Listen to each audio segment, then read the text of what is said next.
This is my review of Chapter 84 of the Bleach manga. Ichigo wonders if Yoruichi can use the sphere, the Reiatsu Kaiju or whatever it's called. And Yoruichi reveals that he can do it easily. He just jumps right on it and it creates the sphere. Kukaku asks Ganju if he mastered something, and he reveals that he has, and so she says that she'll use the second method to launch them. And the cover page is just more panels as Kukaku prepares the flower crane cannon to fire. She says that she will prepare to fire as the sun rises. And then Yoruichi tells the group to stay together and not to fight the captains. They're inside the cannon now. And Kukaku begins the incantation.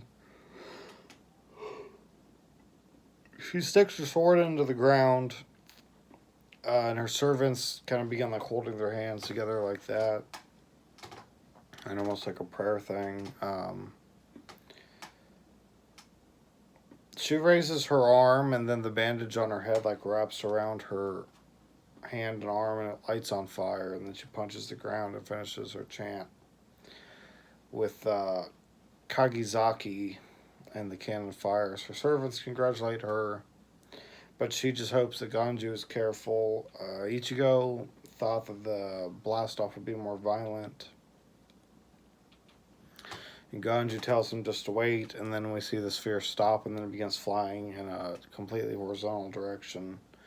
Ganju pulls out his paper, and he reveals that he's going to be using an incantation with it, and while he's doing that, he needs everyone to redirect their spirit energy.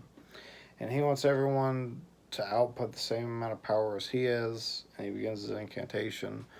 Or he may begins to get hurt, because Ichigo's apparently letting out too much, so she tells him to lower it, and he does, and then Uryu tells him to lower it some more, and he lowers it further, and then Chad tells him to lower it again, and he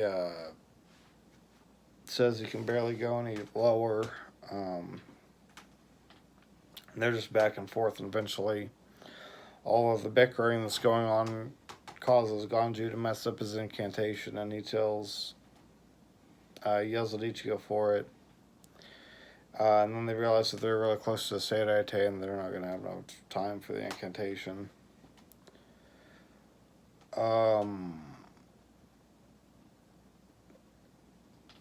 So we cut to Kenpachi. He's searching for the intruders, but he never found them because apparently he's been searching from day into night.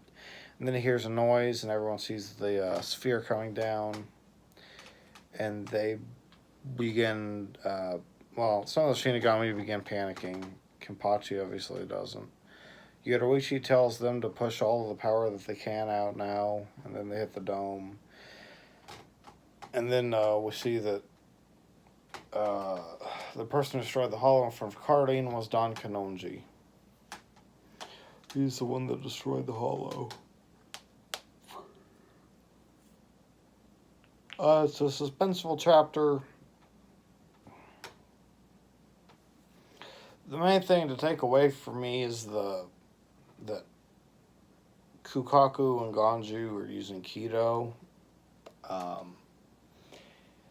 And Kido's really interesting and something that I don't think Kubo capitalized on nearly as much as he should have.